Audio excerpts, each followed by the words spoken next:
Hello student, YouTube channel में आपका स्वागत है। हमारा जो सब्जेक्ट है वो प्रोडक्शन टेक्नोलॉजी है, जैसा आप जानते ही हैं, और कंटिन्यूअली आप जो है बातचीत कर रहे हो, देख रहे हो।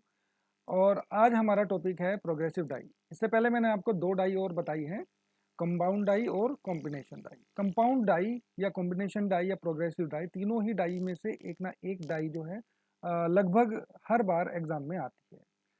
तो आज आपको मैं पढ़ाऊंगा प्रोग्रेसिव डाई। मेरी तीनों ही जो मैंने आपको ये डाई पढ़ाई है, अगर आप एक बार देख लेंगे तो दोबारा से शायद आई थिंक आपको रिवाइज करने की ज़रूरत नहीं पड़ेगी। तो अगर आप एक बार एग्ज़ाम में देने जा रहे हो तो एक बार इसको रिव्यू कर सकते हो आप। चलिए अपने टॉपिक की ओर बढ़ते हैं, प्रोग्रेसिव डाई। तो प्रोग्रेसिव डाई की ये मैंने यहाँ पर नीचे एक आपको फिगर दिखाई गई है, जिसमें सारे कंपोनेंट्स मैंने अलग अलग आपको शो कराए हैं। ए प्रोग्रेसिव और follow on die has a series of operation. इसको हम क्या है, फॉलो ऑन डाई भी इसको बोलते हैं। तो प्रोग्रेसिव डाई में क्या होता है, इसमें संक्रियाओं की एक श्रृंखला होती है, यानी इसमें सीक्वेंस होता है ऑपरेशंस का। ऑपरेशंस मैं आपको आगे फर्दर बताऊंगा। ऑपरेशन वैसे मैं ऑलरेडी आपको बता चुका हूँ। ब्लैंकिंग होता है, पंचिंग होता है, शेयरिंग होता है, बेंडिंग होता है, ये ऑपरेशन है। तो इसमें भी क्या होता है, इसमें ऑपरेशनों की श्रृंखला होती है। ईट एट ईच स्टेशन, प्रत्येक स्टेशन पर on an operation is performed on A workpiece during a stroke of the press. इसमें क्या होता है, प्रत्येक स्टेशन पर रैम के एक स्ट्रोक में अलग अलग ऑपरेशन होता है। यानी जो इससे पहले वाली डाइस थी, वहां क्या होता था, रैम के एक स्ट्रोक में एक स्टेशन पर एक से अधिक क्रियाएं होती या दो से अधिक ऑपरेशन होते थे। यहाँ पर क्या होता है, इसमें क्या डिफरेंस है, इसमें रैम के एक स्ट्रोक में अलग अलग स्टेशन पर अलग अलग संक्रियाएं होती हैं। तो यहाँ पर क्या है, जैसा मैंने यहाँ पर हिंदी में भी मेंशन कर दिया है, प्रत्येक स्टेशन पर यानी अलग अलग स्टेशन पर प्रेस के एक स्ट्रोक के दौरान कार्यखंड पर एक ऑपरेशन किया जाता है। तो जैसा कि पहले वाले जो कॉम्बिनेशन डाई है और कंपाउंड डाई है, उनसे ये डिफर है। तो मैंने जैसा कि यहाँ पर फिगर में दिखाया है, मैं इसका वर्किंग आपको फिगर से बताना चाह रहा हूँ। पहले ये देख लीजिए आप, यहाँ पर ये रैम है। RAM is the part of press. RAM press का एक पार्ट होता है which move up and upward direction and downward direction, जो कि अपवर्ड डायरेक्शन और डाउनवर्ड डायरेक्शन में मूव करती है। तो इस रैम के लोअर फेज से हमने यहाँ पर एक ब्लैंकिंग पंच और एक पियर्सिंग पंच को यहाँ पर अटैच कर दिया है। पियर्सिंग क्या होता है, पियर्सिंग या आप कह सकते हैं पंचिंग। पंचिंग और पियर्सिंग ऑपरेशन लगभग सिमिलर होते हैं।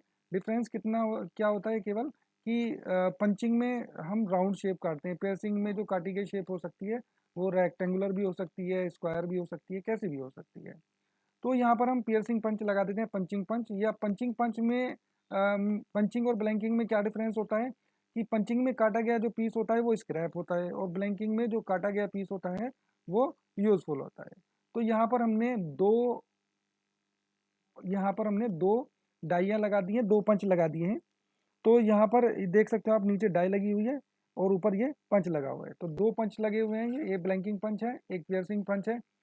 तो यहाँ पर ये वाला जो एक स्टेशन है, ये एक इंडिविजुअल स्टेशन है, और इसके आगे ये एक अलग इंडिविजुअल स्टेशन है।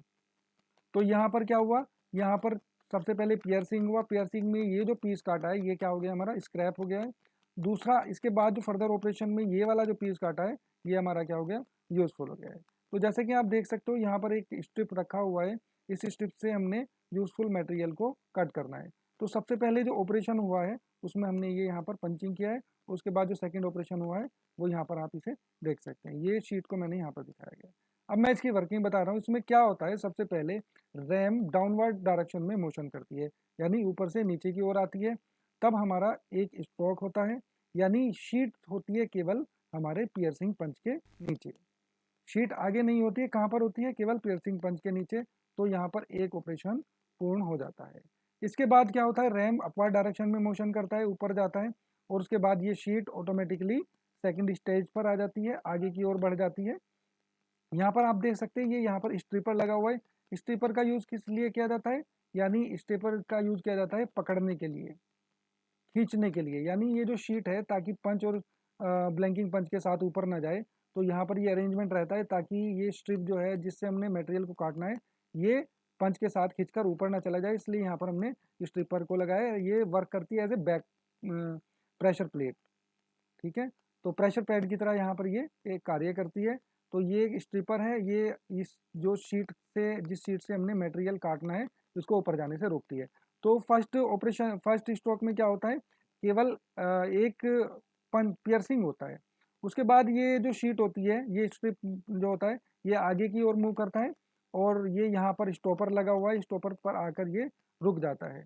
स्टॉपर पर आकर रुकने से ये जो यहाँ पर हमने पंचिंग किया था, ये जो पीस पंचिंग किया था, ये एग्जैक्ट ब्लैंकिंग के नीचे रुक जाता है जहाँ पर ब्लैंकिंग होना है। और यहाँ पर आप पायलट देख सकते हो, ये पायलट जो है पंचिंग किए गए होल में जाकर फिट हो जाता है। तो सेकंड दूसरा स्ट्रोक होता है, डाउनवर्ड डायरेक्शन में फिर दोबारा से मूव करता है। तो यहाँ पर क्या होता है, यहाँ पर ब्लैंकिंग एक पीस को काट देता है, जैसे कि आप यहाँ देख सकते हैं, और यहाँ पर हमने एक वॉशर को बना लिया है। तो सबसे पहले हमने कंपाउंड डाई में क्या पढ़ा था, वहाँ पर हम एक ही ऑपरेशन में वॉशर बना लेते थे। यहाँ पर अलग अलग ऑपरेशन में हमें वॉशर मिल रहा है। तब अब क्या होगा कि हमें यहाँ पर तो एक वॉशर मिल गया है, यानी यहाँ पर जो अब ये हमारे पास बचा, ये स्क्रैप बचा है। लेकिन दूसरा इसी स्ट्रोक में हमें क्या मिल गया है, एक पियर्सिंग भी मिल गया है।